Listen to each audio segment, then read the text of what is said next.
The sat phone rang at 2:17 a.m. We were 100 miles offshore. The water was black glass, the rig humming like a metal heart. I wiped the grease off my hands before answering. I wish I hadn't. "Mr. Maddox?" a woman asked. Her voice was flat, bureaucratic. "This is Child Protective Services. Your son was found alone, wandering by Route 67. I didn't say anything. In the background," she hesitated, "we heard him crying. He said, 'Mom's friend told me to get out.'" There was a silence that followed, the kind that sets your bones to shiver, even in the heat. The foreman saw my face and didn't ask a thing. He just called for the emergency bird. I left without packing, without looking back. And as the chopper lifted, the ocean watched. Eli didn't recognize me at first. He was wrapped in a state-issued blanket. Dirt under his nails, shoes mismatched, eyes red and swollen like he'd forgotten how to stop crying. The social worker offered weak coffee and forms I didn't read. I signed everything.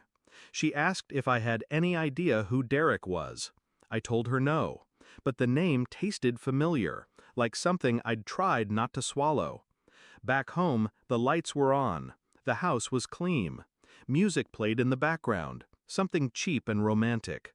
She greeted me in a robe. "Oh my God, you're back early."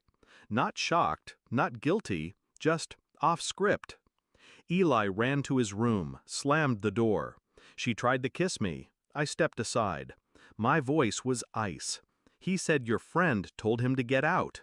She blinked. A pause, a hitch. Then, "He misunderstood." I nodded. I didn't believe her, but I nodded. I didn't yell, didn't argue. Instead, I bought silence. A new phone, hidden cameras, tiny ones, hallway, living room, front porch.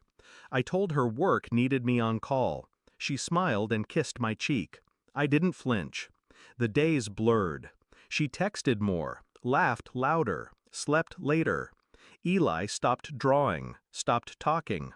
One night, while she thought I was on the rig, I watched the footage in real time. At 9:14 p.m., a man entered the house. Tall, bald, too familiar. Derek. He brought wine. She brought herself. At 9:37 p.m., they passed Eli's closed door without looking. At 10:02 p.m., Eli opened that same door and walked outside. No one noticed, not until CPS found him 3 miles away, barefoot on cracked pavement. I waited. 2 days later, while she was at yoga, or pretending to be, I printed everything. Still frames, receipts, call logs. One photo showed Derek shirtless in our kitchen, Eli's cereal bowl behind him.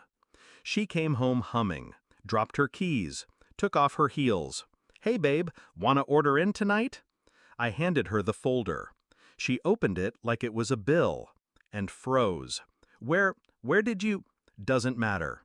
She flipped faster. The panic bloomed. "You don't understand. You locked him out," I said, "so you could let someone else in." She shook her head, eyes glassy. "No, it wasn't like that. I didn't know." I walked past her. "No," I said, "you didn't care." The lawyer's office was quiet. The emergency hearing faster than expected. Full custody granted. Supervised visitation denied. The judge called her neglect chronic and egregious. I just called it betrayal. When she tried to cry in the hallway, I didn't look at her. When she tried to grab my arm, I pulled away like she was smoke. Later that night, I returned home and packed everything. Not mine, hers. Every piece of jewelry I'd ever bought. Every gift. Every staged photograph. Every wedding dress fitting she made a drama out of. All boxed, all labeled, deceit. I left it on her new boyfriend's doorstep. Taped the still image of Derek with Eli's cereal behind him to the top. No note. Some truths speak louder in silence. Eli laughs again. It's small, unsure, but real. He holds my hand when we cross streets now. Double checks the lock before bed. I never taught him that. She did. Some nights I watch him sleep, and I wonder how long he'll carry her shadow before the sun burns it off. She texts sometimes. I never reply. Not out of hate, out of understanding. She was a storm pretending to be a home, and I believed her until she left my son out in the rain. I don't miss her. I don't forgive her. But I thank her for showing me who she was before she had the chance to destroy him too. The oil rig taught me how to contain pressure, but she taught me how to bury it so deep it never boils again.